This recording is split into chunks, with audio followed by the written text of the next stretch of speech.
U ovom mjesecu započinju mnogobrojni poljoprivredni radovi. Šta sijemo od presadnica, a šta ćemo moći posijati na otvorenom? Poslušajte u današnjem videu. U februaru kod mnogih počinju prvi poljoprivredni radovi, a njihova dinamika zavisi od vremenskih uslova. Nakon dosta hladnog i zimi prigodnog mjeseca januara, februar dolazi sa nešto višim temperaturama, gotovo proljetnim bez minusa. No, još uvijek zima stigne pokazati svoje zube, pa budite spremni. Mnogi su cijelu godinu aktivni u vrtu i tokom decembra i januara su već posijali dosta biljaka u vrt i krenuli sa uzgojem presadnica. Ovo je idealan period za sjetvu rasada raznih biljnih vrsta. Sada je i vrijeme za kupovinu sjemena, lukovica, supstrata, posuda, alata i svega što će vam biti neophodno. Pripremite se za sjetvu rasada ranog povrća. Profesionalni povrtlari koji imaju grijane staklenike i plastenike su već u velikom poslu. Oni su u januaru posijali sjeme presadnica za ranu proizvodnju i sada je vrijeme za njihovo pikiranje. To se prvenstveno odnosi na papriku i paradajz. Mi smo u januaru posijali brokulu, karfiol, kupus, kelj, grašak i bob, te su to biljke koje uzgajamo iz presadnica. Većinu njih ćemo krajem februara i u martu već moći presaditi na otvoreno jer ove vrste podnose niže temperature nakon nicanja i izdržati će blagi mraz. No, ne žurite sa sjetvom presadnica povrća koje ćete saditi u bašti na otvorenom tek kada prođe opasnost od mraza, odnosno krajem aprila i početkom maja. Sjetvu za te biljke ostavite tokom marta. Polovinom i krajem februara krećemo sa pripremom presadnica za one biljke koje ćemo saditi u negrijanim plastenicima. A nešto kasnije krećemo i sa sjetvom onih biljaka koje ćemo iz presadnica uzgajati na otvorenom. Sada se, na primjer, sije celer jer on sporo niče i ima dugu vegetaciju. Zatim obavljamo sjetvu sjemena čili i slatkih paprika, paradajza, patliđana za plasteničku proizvodnju. Ako imate vlastito sjeme, prvo obavite aktivaciju sjemena i dezinfekciju kako bi brže proklijalo i niklo. O tome smo govorili prije nekoliko dana u videu o naklijavanju i dezinfekciji sjemena. Posebno je to važno za sjeme paprike koja poslije ovakvog tretmana u optimalnim uslovima niče za 10 dana. Od svih vrsta povrća ona je najzahtjevnija. Optimalna temperatura za nicanje je oko 25 stepeni Celzijusa, a dubina sjetve je 1,5 cm. Minimalna temperatura za klijanje sjemena paradajza je 16 stepeni, ali je optimalna između 23 i 25 stepeni Celzijusa. Dubina sjetve paradajza je od pola do 1 cm. Uz dovoljno vlage, sjeme paradajza na tim temperaturama niče za 7 dana. Temperatura tokom noći ipak trebala bi biti malo niža. Sjemenu patliđana treba će više vremena da proklija i nikne, oko 15 dana. Općenito dužina rasadničke proizvodnje je različita i zavisi od vrste, odnosno sorte ili hibrida, kvaliteta supstrata, temperature i vlage. Kreće se od 40 do 70 dana za papriku, patliđan i paradajz. Kupusnjačama treba između 30 i 50 dana, dok su krastavac, lubenica i dinja spremni za rasađivanje na stalno mjesto nakon 25 dana. Dobro osvjetljenje, to jest dovoljna količina svjetlosti u ovom mjesecu može biti ograničavajući faktor za uzgoj presadnica. Manje svjetlosti znači izduživanje mladih biljaka. U proizvodnji rasada treba obezbijediti dodatno osvjetljenje pomoću rasvjetnih tijela. Biljke ne smiju biti pregusto posijane. Samo na taj način ćete izbjeći njihovo izduživanje. Nadamo se da niste propustili naš video o pripremi klijališta za vaše biljke u kojem ćete im osigurati sve te potrebne uslove i uzgojiti jake i otporne presadnice.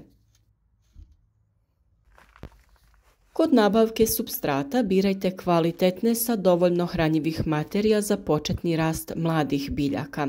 To jest imate posebne supstrate za sjetvu biljaka koji u sebi sadrže sve što je mladim biljkama potrebno za početni razvoj. Ako je supstrat lošeg kvaliteta, to će vam donijeti niz problema. Mogu se pojaviti različite štetočine poput mušica, malih larvi koje jedu korijen presadnica i razne druge bolesti koje uzrokuju zaostajanje u rastu i razvoju, pa čak i propadanje biljaka. Vrlo je važno da se pripazi na zalijevanje, to jest vlagu supstrata. Nemojte previše zalijevati i najbolje bi bilo da koristite prskalice, jer one neće močiti previše zemlju, nego samo koliko je potrebno. I naravno važno je da koristite toplu vodu prilikom zalijevanja kako bi održavali temperaturu supstrata, jer bilo kakva hladnija voda šokirati će sjeme i doći će do problema. Postoji mnogo kultura koje se u februaru ili martu mogu posijati, tako da bi ih što ranije mogli brati i konzumirati. Ukoliko taj proces želite još više ubrzati, željeno sjeme posijte u manje gredice koje ćete moći da zaštitite sa najlonom. Tako ćete napraviti improvizirani plastenik u kojem će biljke brže i bolje napredovati. Uz povoljne vremenske uslove kraj februara je vrijeme kada počinje sjetva i sadnja ranog povrća. Ovo je pravo vrijeme sjetve boba, graška, jarog, bijelog i crvenog luka, rotkvice, raznih salata, repe, mrkve, peršina i blitve. Bob i grašak klijaju pri minimalnoj temperaturi od 2 stepena Celzijusa. Ako nećete uzgajati ih iz presadnica, bolje je da pričekate da se zemlja ugrije na barem 5 stepeni. Ovo pravilo važi za većinu povrtlarskih vrsta. U južnim krajevima može se obaviti početkom februara. I sadnja bijelog luka sada će biti aktuelna. Što ga ranije posijete, dobit ćete bolji urod, jer ćete izbjeći visoke temperature koje bijelom luku ne odgovaraju. Češnjevi bijelog luka sade se na osunčano mjesto i dobro drenirano zemljište. Crveni luk se s druge strane sadi malo kasnije, kao i salata, mrkva, peršin i blitva, to jest krajem februara ili početkom marta. Mrkva i peršin imaju sitno sjeme i za njih je potrebno dobro pripremljeno zemljište mrvičaste strukture. Dubina sjetve ne treba biti veća od 1,5 cm. Važno im je osigurati dovoljno vlage tokom klijanja i nicanja. Pošto se siju plitkom, problem može nastati kada se isuši površinski sloj zemlje, pa to nikako nemojte dozvoliti jer tada dolazi do propadanja klice. Birajte mjesto koje neće biti u sjeni. Sjeme sporo klija i ne treba sjetvu obavljati ako je zemljište hladno. Sačekajte da se zagrije na oko 5 do 8 stepeni. Mlade biljke s druge strane su mnogo otpornije i mogu da podnesu kratkotrajni mraz. Rotkvice sijte u kontinuitetu svake 2 sedmice. Tako ćete uvijek imati svježe da uberete. Minimalna temperatura za sjetvu je 5 stepeni Celzijusa. U povoljnim uslovima već poslije mjesec dana one su spremne za berbu. Međuredni razmak je do 15 cm, a u redu 5 cm. Siju se na dubinu do 1 cm. U povoljnim uslovima rotkvica niče za 5 dana. Špinat i blitva najbolje uspijevaju kada se uzgajaju poslije kupusnjača, paradajza i krastavaca. Niču već na temperaturi od 4 stepena, a mlade biljke su otporne na kratkotrajne mrazeve do -7 stepeni. U južnim područjima se sjetva obavlja u februaru na otvorenom, na kontinentu se siju tada u negrijanim plastenicima, a u zavisnosti od vremenskih uslova na otvorenom se sjetva obavlja krajem februara ili se pričekaju povoljniji uslovi tokom marta. Vremenske prilike još uvijek mogu biti nestabilne, mogućnost snijega također nije isključena, ali čim vremenski uslovi to dozvole, treba zasukati rukave i krenuti sa poslom. Prvo što je potrebno jeste da se ispuni uslov pristupačnosti zemljištu, to jest da zemlja bude dovoljno suha da bi se mogla obrađivati.